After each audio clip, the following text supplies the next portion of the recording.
दोस्तों, आप लोग मन्नत के आने वाले ट्रैक में देखेंगे कि कहानी अब और ज्यादा पेचीदा और खतरनाक मोड़ लेने वाली है।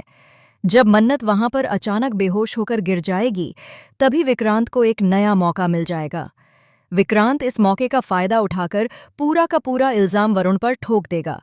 विक्रांत कहेगा कि मन्नत की हालत खराब करने के पीछे वरुण का ही हाथ है। लेकिन यह सच नहीं होगा, क्योंकि असलियत किसी और ने छुपा रखी है। असल में जो सबसे बड़ा खेल खेला गया है, उसकी डोर कहीं और से खींची जा रही है। यहाँ पर जो रेप केस है, उसका नाम ऐश्वर्या राय के ऊपर डाला जाएगा, लेकिन चालाकी से पूरा मामला वरुण की तरफ मोड़ दिया जाएगा।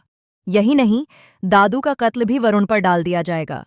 विक्रांत और ऐश्वर्या मिलकर ऐसा जाल बुनेंगे कि वरुण पूरी तरह फंस जाएगा। पुलिस भी सबूत देखकर मान लेगी कि वरुण ही दोषी है और वरुण को गिरफ्तार कर लेगी। पुलिस उसे सीधे जेल ले जाकर बंद कर देगी और वहीं उसकी किस्मत अनिरुद्ध से टकरा देगी। जेल के अंधेरे कमरे में जब वरुण और अनिरुद्ध आमने सामने होंगे, तो वहां का माहौल बेहद खौफनाक होगा।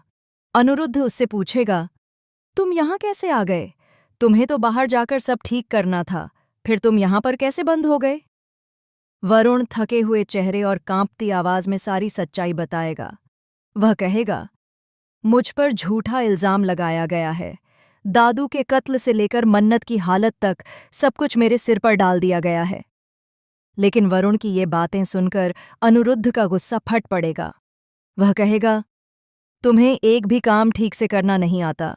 मैंने तुम पर भरोसा किया, लेकिन तुम भी जेल में आ गए। मैं भी यहाँ पर हूँ और अब मन्नत पूरी तरह अकेली हो चुकी है। अगर उसकी रक्षा कोई नहीं करेगा, तो वह अपनी सच्चाई कैसे बाहर लाएगी?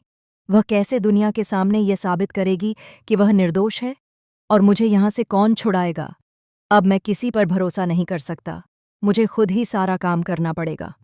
अनिरुद्ध की आंखों में गुस्सा और बेबसी का मिला-जुला तूफान उमड़ पड़ेगा। वह सोचने लगेगा कि अगर उसने जेल की जंजीरों को तोड़ा नहीं, तो मन्नत बर्बाद हो जाएगी। इसी सोच के साथ अनिरुद्ध भागने की योजना बनाना शुरू कर देगा। रात का समय होगा, जेल की दीवारें ऊंची होंगी, लेकिन उसके इरादे उससे भी ऊंचे। वह अपने दिमाग में एक एक रास्ता तैयार करेगा। दूसरी तरफ बाहर की दुनिया में मन्नत की हालत दिन ब दिन खराब होती जाएगी। वह अकेली पड़ चुकी होगी। उसके आसपास न कोई मददगार होगा, न कोई सहारा। ऐश्वर्या और विक्रांत की चालें इतनी गहरी होंगी कि हर तरफ झूठे सबूतों का ढेर दिखाई देगा। पुलिस, समाज और घर वाले सब लोग मन्नत को ही कसूरवार मान लेंगे। हर कोई उसकी तरफ शक की निगाहों से देखेगा। मन्नत बार बार कहेगी कि वह निर्दोष है, लेकिन कोई उसकी बात पर यकीन नहीं करेगा। यहाँ तक कि उसके अपने घर के लोग भी उससे मुंह मोड़ लेंगे। वह अकेली अपने कमरे में बैठकर दादी की तस्वीर से बात करेगी और कहेगी, दादी, मुझे यकीन है कि आप ऊपर से मुझे देख रही हैं। मुझे रास्ता दिखाइए, मैं सच को कैसे सामने लाऊं? उसकी आंखों से आंसुओं की धार बह जाएगी, लेकिन उसके दिल में एक आग भी जल उठेगी। उधर जेल में अनिरुद्ध के भागने का प्लान कामयाब होने लगेगा। एक रात, जब सभी सिपाही सो रहे होंगे, अनिरुद्ध दीवार तोड़ने की कोशिश करेगा। वह जमीन खोदने लगेगा, रस्सी बनाकर खिड़की से निकलने की जुगत करेगा। वरुण उसे रोकने की कोशिश करेगा और कहेगा, अगर तुम पकड़े गए तो सब खत्म हो जाएगा। लेकिन अनिरुद्ध कहेगा, मैं यहाँ बैठकर इंतजार नहीं कर सकता। मन्नत हर पल खतरे में है। अगर मैंने देर की तो ऐश्वर्या और विक्रांत उसे बर्बाद कर देंगे।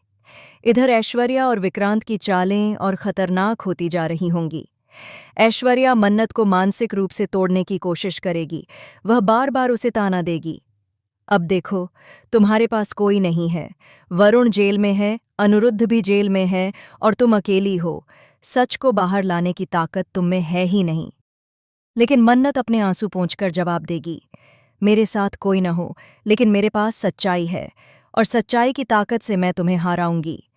कहानी में अब एक और बड़ा ट्विस्ट आने वाला होगा। जब अनिरुद्ध जेल से भागकर बाहर निकलेगा, तो रास्ते में उसका एक्सीडेंट करवा दिया जाएगा। यह एक्सीडेंट ऐश्वर्या की प्लानिंग होगी। ऐश्वर्या ने अपने आदमियों को भेजा होगा ताकि अनिरुद्ध हमेशा के लिए रास्ते से हट जाए। सड़क पर खून से लथपथ अनिरुद्ध पड़ेगा, उसकी सांसें धीमी हो जाएंगी। उसी वक्त उसे बचाने के लिए कोई अनजान शख्स आएगा। यह शख्स कौन होगा, यह अभी राज रहेगा, लेकिन यही इंसान कहानी को नई दिशा देगा। दूसरी तरफ जेल के अंदर वरुण अकेला पड़ जाएगा।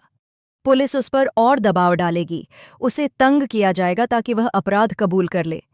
लेकिन वरुण चुपचाप सब सहता रहेगा। वह कहेगा, मैं निर्दोष हूं, चाहे तुम मुझे मारो या फांसी पर चढ़ा दो, लेकिन मैं झूठ नहीं मानूंगा। बाहर मन्नत अपनी ताकत से सुराग ढूंढने की कोशिश करेगी। वह पुराने दस्तावेज निकालेगी, छिपे हुए सबूतों की तलाश करेगी। उसे दादी की डायरी मिलेगी, जिसमें एक ऐसा राज लिखा होगा जिससे पूरे खेल की दिशा बदल जाएगी। इस डायरी में दादी ने पहले ही लिख दिया होगा कि ऐश्वर्या भरोसे के लायक नहीं है और उसने ही सबके खिलाफ साजिश रची है। मन्नत इस डायरी को पढ़कर हिल जाएगी। उसकी आंखों के सामने ऐश्वर्या का असली चेहरा और भी साफ हो जाएगा। अब मन्नत ठान लेगी कि चाहे उसे अपनी जान क्यों न देनी पड़े, वह इस राज को दुनिया के सामने लाकर ही रहेगी। आने वाले एपिसोड में यह देखने को मिलेगा कि मन्नत और ऐश्वर्या के बीच सीधा टकराव होगा।